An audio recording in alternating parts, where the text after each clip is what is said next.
For calls of this nature, dial 7 now. To accept this call, press 5 now. To decline this call, hang up. Can you turn it on really high? Thank you. Good morning. Good morning. Hey, good morning, Patrick. I have some things to inform you about. Yes. Go ahead. Okay. Go ahead, because I talked with Agnes, and it made me upset that they were doing the things that they're doing to you, trying to remove you from the internet, on YouTube and stuff. Yeah. Let me. Yeah. Go ahead. Okay. So. You first. Okay. Thank you, and please. Please know that I'm telling you this as your friend and someone that, has your, I believe, has your best interest at heart. But these people, they don't have any empathy. They don't have concern for you.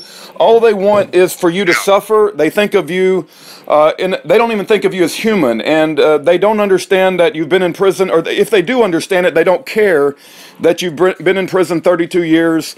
They don't want to even entertain the idea that you could be innocent and you were not responsible for the death of Lou Millard. And all they do is they receive pleasure from the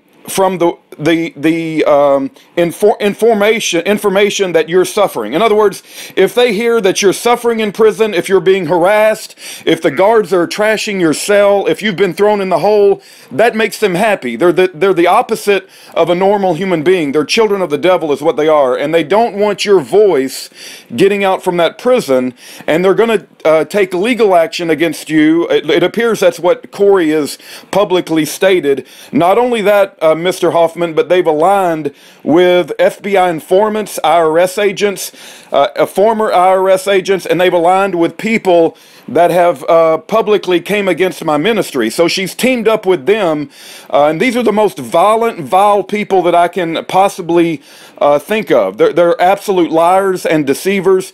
But I'm gonna share something with you, Mr. Hoffman, just to please consider this. We know that the judges and the lawyers, they don't care about what's right and wrong. They only care about making money. And I'm going to still suggest very strongly that you not mention their name. You know that Agnes is protected by the Lord. My wife and I are protected by the Lord. I know you're concerned about our safety and our protection, but you don't need to even mention their name. You don't need to say anything about them, because I believe Agnes is protected. My wife and I, we trust in the Lord. And if you mention their name, they're going to act like they're the victim. In other words, they want to paint a picture that you're the bad guy harassing them, and they're in danger, and they're so victimized, and they don't even consider that you're locked in a cell for 32 years suffering day after that day. That doesn't even enter their mind. So just please think very carefully about mentioning their name, because they're going to try to use that against you. That's all that I have. I understand that. But here is the deal. We reached out to them to try to uplift Mr. Millard's name. I knew him. We talked regularly. It's not like there was some kind of problem with us from day one. He talked with me and said things to me that he said to no one else, because he knew that when he talked to me, what he had to say to me ended there. Now, in that light, these ones that are doing this want to act like they're the victim and turn it all around, and that's wrong. They've attacked us for no reason at all other than to raise the issue that I am innocent. And I have always, in all the time that I've been down, even the day that they found me guilty, I told the judge that I was innocent and I could prove it. And otherwise, why would she say, oh, deathbed, do all that you can to get this man free, because I'm sure that I put an innocent man in prison. She was fearing for her immortal soul, that it burned in hell for putting an innocent man in prison. These ones that are doing this to us again now need to stop and think about that, because there's going to come a time when all of this legal issue goes away, and they're going to have to answer to God face to face, did you you do this? Yes, we did. Okay. They're going to have to understand that what they're doing is wrong. And I've told Agnes to send all of this to the Washington State Attorney General's office and ask him why he's not doing something about this to stop this, because it's homeland terrorism at its very best. And these people have already admitted that they have created hate crimes within the institutional system.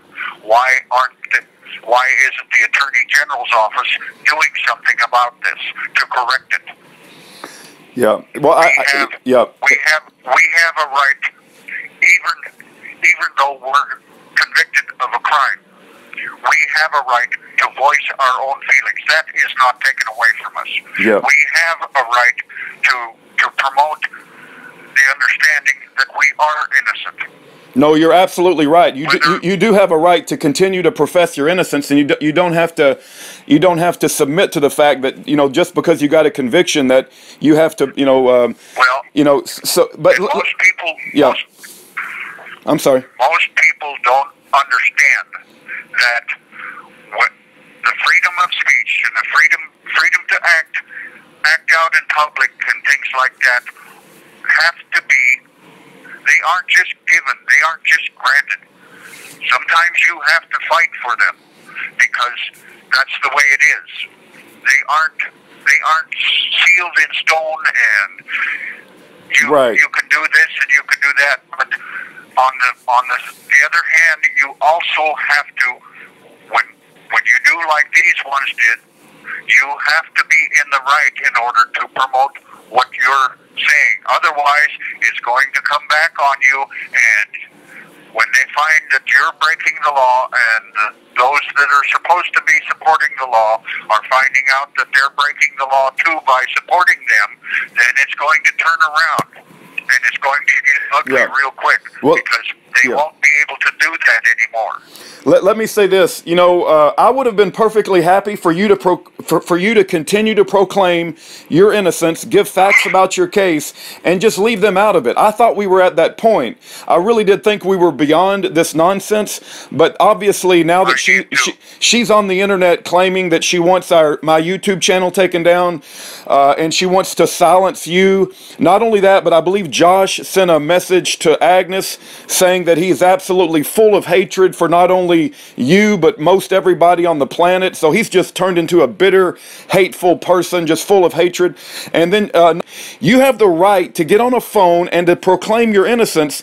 And if she didn't agree with you, let's say that she truly didn't agree with your assessment of the facts, then she can get on YouTube or make her own social media, and she can put out a message with her version of the story, and people can make their own mind up. But instead of doing that, Mr. Hoffman, what she prefers to do is to silence my YouTube channel, to silence you, and to harass you in court, and to possibly start legal action. I mean, it's just insane. They've absolutely made terrible decisions. This shows their true colors. Now listen, because this is what happened. During trial, the second day of trial, when the jury had been selected finally, and they started down the road, they went to lunch, and the jailer that moved us in the evenings from our cell to the law library so that Dad and I could talk together and stuff. When we get in there the second day, he says to me and to Elmer, I was walking behind the jurors today, and I overheard two of them talking together about the case, and they had already determined that you two were guilty. Now, I brought this to my attorney, and it should have overturned the trial because the jurors had already decided and didn't have any evidence to decide on. Now, why did they decide that? Because they were paid a portion of the monies that have been paid out to keep Elmer and I incarcerated because of the corruption that was ongoing on the reservation, and tribal council was feeding into this to be able to obtain this money and obtain grace from the law enforcement, the FBI, the Bureau of Indian Affairs, any other organization that wanted to be on the reservation at the time, because they were taking gold off the reservation and they wanted to cover it up, and they wanted to be able to steal again from our lands, take things from us that they weren't supposed to have in a dishonorable fashion, and act like, oh, we won this, we have a right to do this. They deceived the public into thinking that this was a molybdenum project, not a gold project. Because when somebody mentions gold, all of a sudden everybody gets dollar signs in their eyes, and everybody wants to hold out their hand for the money. That's why they did this. And it keeps going around that the reason this guy died was because he was doing his legal law enforcement practices, and he was not. Otherwise, why did he come behind somebody else in the back of a place with guns drawn, and they shoot at each other, and in the end, who knows the truth? The truth is that the tribal council wanted to get rid of this man and wanted to do it deceitfully so that he didn't know it and they didn't know it, and whoever died in that shootout, so much the better. They could explain it a lot easier with a lot less voices from that shootout, and they've tried to stifle me ever since. Now, I've had 4 of the 5 opportunities to have my case heard by uppercase